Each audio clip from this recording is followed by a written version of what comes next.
Job calendar అనేటువంటి అంశం కూడా చాలా తెలపైకి వస్తున్నటువంటి సందర్భం. జాబ్ క్యాలెండర్ విషయంలో అసెంబ్లీలోనే మేము బడ్జెట్ సమావేశాలలోనే చర్చ పెట్టబోతా ఉన్నాం. ఖచ్చితంగా జాబ్ క్యాలెండర్ ఇస్తామనేటువంటి మాట ముఖ్యమంత్రి మాట్లాడినట్టుగా వార్తలు అయితే వస్తూ ఉన్నాయి. దానిలో నిజం ఎంత ఉంది? అసలు జాబ్ క్యాలెండర్ పైన ఎలాంటి చర్చ జరిగింది? శ్రీనివాస్ గారు, అది పచ్చి వాస్తవం. ఎందుకంటే నేను కూడా కొంత ఇన్ఫర్మేషన్ను చేరవేసిన వాళ్ళలో నేను కూడా ఉన్నాను. ఎందుకంటే గవర్నమెంట్ చాలామంది తెలంగాణ ఉద్యమంలో ఉండి ఈ ఇష్యూస్ మీద బేసికల్గా అవగాహన ఎవరికైతే ఉందో వాళ్లకు సంబంధించిన ఇష్యూస్ మీద కొంత వర్క్ చేస్తూ ఉంది. ఆ నేపథ్యంలోనే జాబ్ క్యాలెండర్ కోసము ఒక ఇద్దరు ఐఏఎస్ ఆఫీసర్ల నేతృత్వంలో అద్భుతమైన కృషి జరుగుతుంది. అసలు తెలంగాణ రాష్ట్రంలో ఎన్ని జాబ్స్కి అవకాశం ఉంది, బిస్వాల్ కమిటీ ఏం చెప్పింది, ఇప్పుడు రిటైర్మెంట్కి ఎక్కడెక్కడ అవకాశాలు ఉన్నాయి, ఎక్స్పాన్షన్కి ఎక్కడెక్కడ అవకాశాలు లేదంటే కసరత్తు జరుగుతుంది. నాకు తెలిసి దాని మీద ఒక నివేదిక, ఒక ప్రాథమిక నివేదిక అయితే రూపొందించుకున్నారు. ఆ నివేదిక మీద ఇంకొంత కసరత్తు జరిగి ముఖ్యమంత్రి గారి ఆమోదం పొందిన తర్వాత అది అసెంబ్లీలో ఆమోదం కోసం పోతుంది. ఆ అసెంబ్లీ ఆమోదం తర్వాత బయటకు వస్తుంది. ఒక్కసారి జాబ్ క్యాలెండర్ బయటకు వచ్చినాక, మళ్ళీ చెప్తున్నాను, ఒక్కసారి జాబ్ క్యాలెండర్ బయటకు వచ్చినాక ఈరోజు మమ్మల్ని తిట్టిన నోళ్ళే అద్భుతంగా పొగుడుతాయన్న నమ్మకం మాకున్నది. ఎందుకోసం అంత అద్భుతమైన కృషి దాని వెనుక జరుగుతుంది. టీజీపీఎస్సీ విడుదల చేసేటువంటి వాటిలలో మార్క్స్ ఇవ్వట్లేదు, కేవలము సెలెక్ట్ అయినటువంటి అభ్యర్థులను మాత్రమే ఇస్తా ఉన్నారు. దీనిలో ఖచ్చితంగా అవకతవకలకు చోటు ఉంటుంది. మార్క్స్ ఎందుకు ఇవ్వట్లేదు అనేటువంటి ప్రశ్న నిరుద్యోగుల నుంచి వస్తున్నటువంటి మాట. మార్క్స్ కూడా ఇచ్చి మీ యొక్క సెలక్షన్ ప్రాసెస్ చేయడానికి అవకాశాలు లేవు. మార్క్స్ ఇవ్వట్లేదని ఎవరన్నారు? మార్క్స్ ఇచ్చేయడానికి ఒక టైం ఉంటుంది. అంటే బేసికల్గా ఎట్లుంటుందంటే ఎగ్జామ్స్ కండక్ట్ అయిన తర్వాత సెలక్షన్ లిస్టులో రిజర్వేషన్స్ కేటగిరీస్ అన్ని ఎక్కడెక్కడ అయిపోయిన తర్వాత తుదశలో మార్కుల ప్రకటన ఉంటుంది. ఇప్పుడు మీకు వెరీ సింపుల్, ఇప్పుడు Telangana public service commission group 1 prelims exam conduct చేసింది. మార్క్ షీట్కు ఇప్పుడు మనకి మెమో రూపంలో మార్క్ షీట్ని డౌన్లోడ్ చేసుకునే అవకాశం ఇస్తుంది కదా, ఇష్టం మార్కులు లెక్క పెట్టుకునే అవకాశం ఉంటుంది.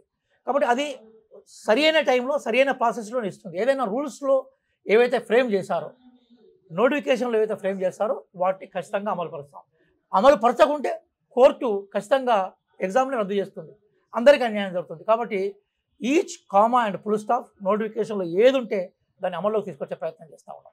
టీజీపీఎస్సీ ముందు నిరుద్యోగుల పైన పోలీసులు కఠినంగా వ్యవహరించారనేటువంటి మాటకు ఏం సమాధానం చెప్తారు? ఒక వీడియో ట్రోల్ అయితే ఉంది.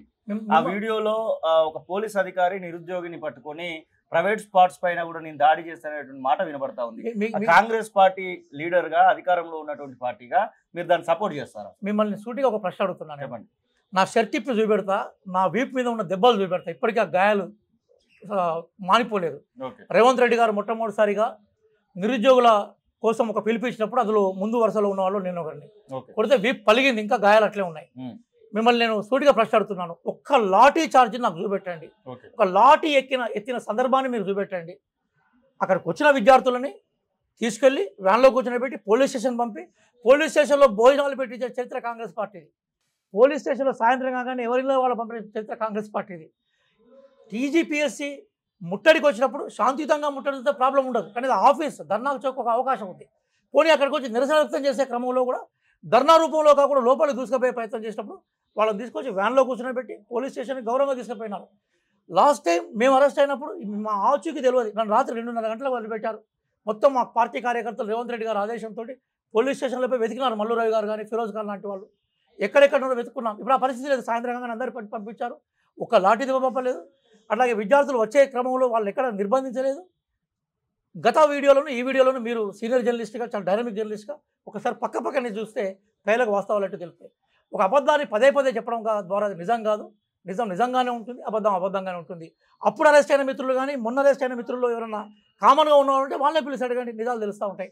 Congress party student friendly party, పేదల ఫ్రెండ్లీ పార్టీ. అదే సందర్భంలో చట్టాన్ని తమ చేతిలో తీసుకొని ఇష్టం ఉన్నట్టుగా ట్రోలింగ్ చేస్తాం, ఇష్టం ఉన్నట్టుగా బద్నాం చేస్తాం, ఇష్టం ఉన్నట్టుగా నగ్నంగా రూపాలు పెట్టి మేము మిమ్మల్ని వ్యక్తిత్వ హననం చేస్తామంటే మాత్రం ఊరుకునే క్వశ్చన్ లేదు. చట్టపరమైన చర్యలు మేము తీసుకుంటాం. చిక్కడపల్లి లైబ్రరీలో ఉన్నటువంటి నిరుద్యోగుల వద్దకి రియాజ్ ఇప్పుడు పోవడానికి సిద్ధంగానే ఉన్నాడా? ఏదైతే నిన్న జరిగినటువంటి విషయాలను చర్చించడానికి ఎప్పుడైనా సిద్ధంగా ఉన్నారు రియాజ్. ఎందుకోసం రియాజ్ అక్కడ పాఠాలు చెప్పిన వ్యక్తి, రియాజ్ అక్కడ విద్యార్థులతో విషయాలను చర్చించిన వ్యక్తి. కానీ ఒక విషయాన్ని అథెంటిక్గా చెప్పడానికి ఒక సందర్భం వస్తుంది. ఇప్పటిదాకా నేను అనేక వందలాది మంది విద్యార్థుల నా దగ్గరికి వచ్చి, సార్ ఇది మీరు ముఖ్యమంత్రి గారికి రిప్రజెంట్ చేస్తే బాగుంటుందంటే నాకు శక్తి కొద్దీ నేను ఎక్కడిని గడపలేదు, నేను కలవని మనిషి లేడు. నేను ఎమ్మెల్యేలను కలిశాను, గౌరవ ఎమ్మెల్యేలను, గౌరవ మంత్రులను కలిశాను. అలాగే చివరి అంకంలో భాగంగా సీఎం గారిని కలిశాను. కలిసినప్పుడు సీఎం గారిని అద్భుతమైన భరోసా ఇచ్చారు. అద్భుతమైన భరోసా ఇచ్చారు. ఇప్పుడు ఆ భరోసా ఏమి ఇచ్చారో నేను వాళ్ళకి చెప్పే ప్రయత్నం చేస్తాను. పొద్దుగాల నేను అశోక్ నగర్ చౌరస్తాలో ఉన్నప్పుడే నా చుట్టూ వందలాది మంది కూడారు.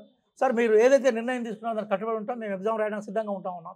కాబట్టి ఖచ్చితంగా ఇప్పుడే కదా నేను మామూలు టైంలో కూడా అనేక లైబ్రరీని విజిట్ చేశాను. 573 లైబ్రరీలు ఉంటే దాదాపుగా నేను 70 లైబ్రరీస్ ఇప్పటికే విజిట్ చేస్తాను. నేను ఖచ్చితంగా విద్యార్థులను ఆదరిస్తారని నేను కోరుకుంటాను. ఎందుకోసం అంటే మొన్నటిదాకా ముఖ్యమంత్రి గారితో మాట్లాడకుండా నేను కూడా అథెంటిక్గా ఏది చెప్పే అవకాశం ఉండదు.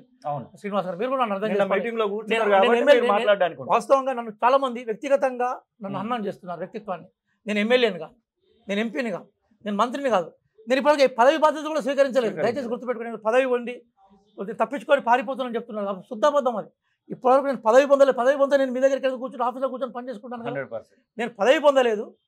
నాకు ఒకవేళ గౌరవ ముఖ్యమంత్రి గారు నా ఎబిలిటీస్ ప్రకారం ఇస్తే చిత్తశుద్ధితో నేను నడిపడానికి సిద్ధంగా ఉన్నాను.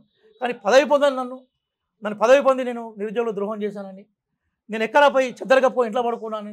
ఒకవేళ నేను చెద్దరగప్పుకొని ఇంట్లో పడుకుంటే నేను మీతో వీడియో ఎందుకు మాట్లాడతాను? ఎన్నిసార్లు మాట్లాడలే ఈ సందర్భంలో, ఎన్ని గ్రౌండ్లలో నేను పోలేదు. నేను ముఖ్యమంత్రి గారి దగ్గర కూడా చేతులు పెట్టుకుని వినమ్రతతో నా అభిప్రాయం నేను చెప్పాను. వారు మా అభిప్రాయానికి విలువనిచ్చారు. ఈరోజు విద్యార్థులకు అనుగుణంగా ప్రకటన రావడంలో అనేక శక్తులు ఉన్నాయి. అందులో నేను ఒక మనిషిగా ఉన్నాన్న విషయాన్ని అసలైన తొలి వెలుగు. ఫాలో వాట్సాప్ @తొలి వెలుగు official.